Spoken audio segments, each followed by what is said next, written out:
오늘도 하나님의 은혜가 저와 여러분에게 함께하기를 기원합니다. 요한안과 백성들이 애굽에 갈지 하나님의 뜻이 무엇인지를 알기를 원했습니다. 가야 되는지 말아야 되는지를 하나님께 예레미야를 통해서 여쭙고자 했습니다. 그런데 이때 이들의 마음은 그저 궁금했을 뿐입니다. 이미 애굽에 가기로 마음을 굳힌 상태였습니다. 이것을 예레미야가 알았습니다. 그래서 너희는 결국 애굽으로 갈 건데 가면 망한다, 망할 줄 알아라, 이 얘기를 했습니다. 그리고 1절 말씀에 이렇게 말씀합니다. 예레미야가 모든 백성에게 그들의 하나님 여호와의 말씀 곧 그들의 하나님 여호와께서 자기를 보내사 그들에게 이르신 이 모든 말씀을 말하기를 마치니 호사야의 아들 아사랴와 가레아의 아들 요하난과 모든 오만한 자가 예레미야에게 말하기를 내가 거짓을 말하는도다.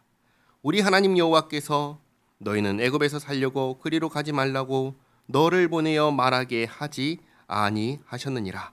이는 네리야의 아들 바룩이 너를 부추겨서 우리를 대적하여 갈대아 사람의 손에 넘겨 죽이며 바벨론으로 붙잡아 가게 하려 함이라. 이렇게 이들은 오만하게도 예레미야가 거짓말을 했다고 합니다. 그리고 예레미야가 요한안과 남은 백성들을 바벨론에 붙잡아 가게 하려고 이렇게 말했다라고 합니다. 그러면서 4절에 이에 가레아의 아들 요하난과 모든 군 지휘관과 모든 백성이 유다 땅에 살라 하시는 여호와의 목소리를 순종하지 아니하고 가레아의 아들 요하난과 모든 군 지휘관이 유다의 남은 자 곧 쫓겨났던 여러 나라 가운데에서 유다 땅에 살려 하여 돌아온 자 곧 남자와 여자와 유아와 왕의 딸들과 사령관 느부사라다니 사반의 손자 아이감의 아들 그다랴에게 맡겨둔 모든 사람과 선지자 예레미야와 네리야의 아들 바룩을 거느리고 애굽 땅에 들어가 다바네스에 이르렀으니 그들이 여호와의 목소리를 순종하지 아니함이러라. 이렇게 결국 하나님 말씀 듣지 않고 애굽을 향해 갑니다. 갈 때 예레미야와 바룩도 끌고 갑니다. 8절에 다바네스에서 여호와의 말씀이 예레미야에게 임하여 이르시되 너는 유다 사람의 눈앞에서 내 손으로 큰 돌 여러 개를 가져다가 다바네스에 있는 바로의 궁전 대문에 벽돌로 쌓은 축대에 진흙으로 감추라.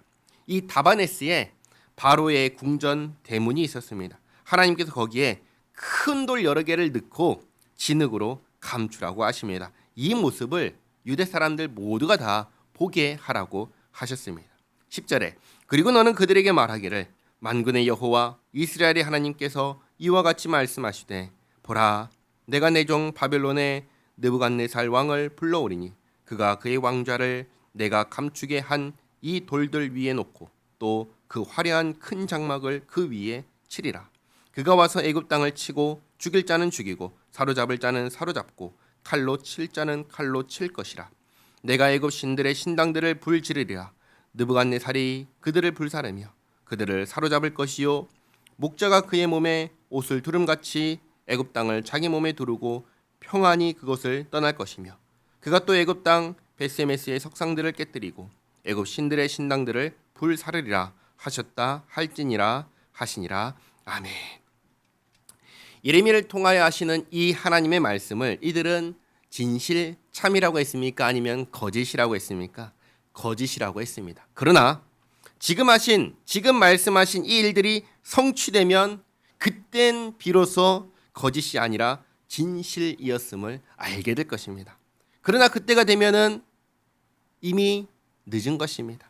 죽을 자는 죽었고 잡혀갈 자는 잡혀가고 나라 망할 것은 망하고 그렇게 모든 것이 끝난 뒤에야 비로소 하나님 말씀이 진실이었구나라고 알게 되는 것입니다. 그러니까 지금 이 기록된 이 말씀은 사실상 누구를 위해서 주신 말씀이냐면 그들을 위해서 주신 말씀이 아닙니다.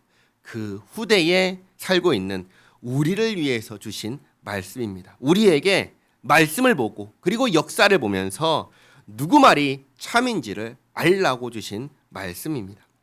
어떤 사람이 이런 말을 합니다. 우리에게 분명하게 보여주시면 우리가 믿을 것인데 왜 분명하게 보여주지 않으셔서 우리가 믿을 수 없게 그렇게 하시냐고 그런 식의 말을 하는 사람들이 있습니다.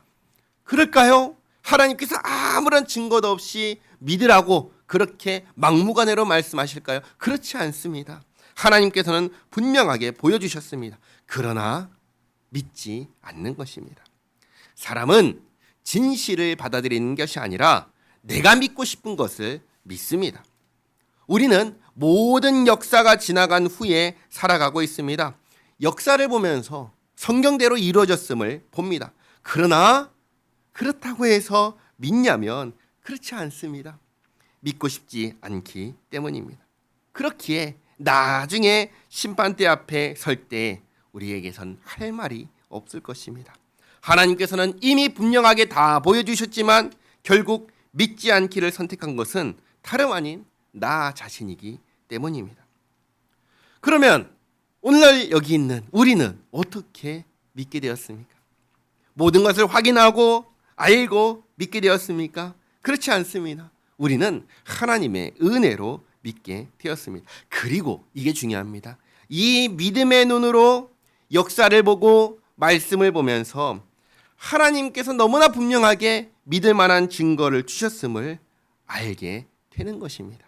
우리에게 이 믿음을 주신 은혜를 감사하며 하나님 말씀에 순종하며 하나님을 영화롭게 하며 살아가는 우리 모두가 되기를 바랍니다. 기도하겠습니다. 좋으신 하나님, 우리에게 믿음을 주셔서 감사합니다. 믿음의 눈으로 보니 하나님께서 계시다는 증거가 온 세상에 가득합니다. 이 분명한 증거를 두고도 왜 그렇게 하나님을 거부하고 거역하는지 이것이 죄인의 본성임을 깨닫습니다. 하나님, 우리가 주님 앞에 교만하지 않게 하옵소서. 주님 말씀 앞에 오만하지 않게 하옵소서. 주님 앞에서 늘 겸손하게 하옵소서. 나를 구원하신 주님의 은혜를 기억하며 주님 말씀에 온전히 순종하며 살게 하옵소서. 예수님의 이름으로 기도하옵나이다. 아멘.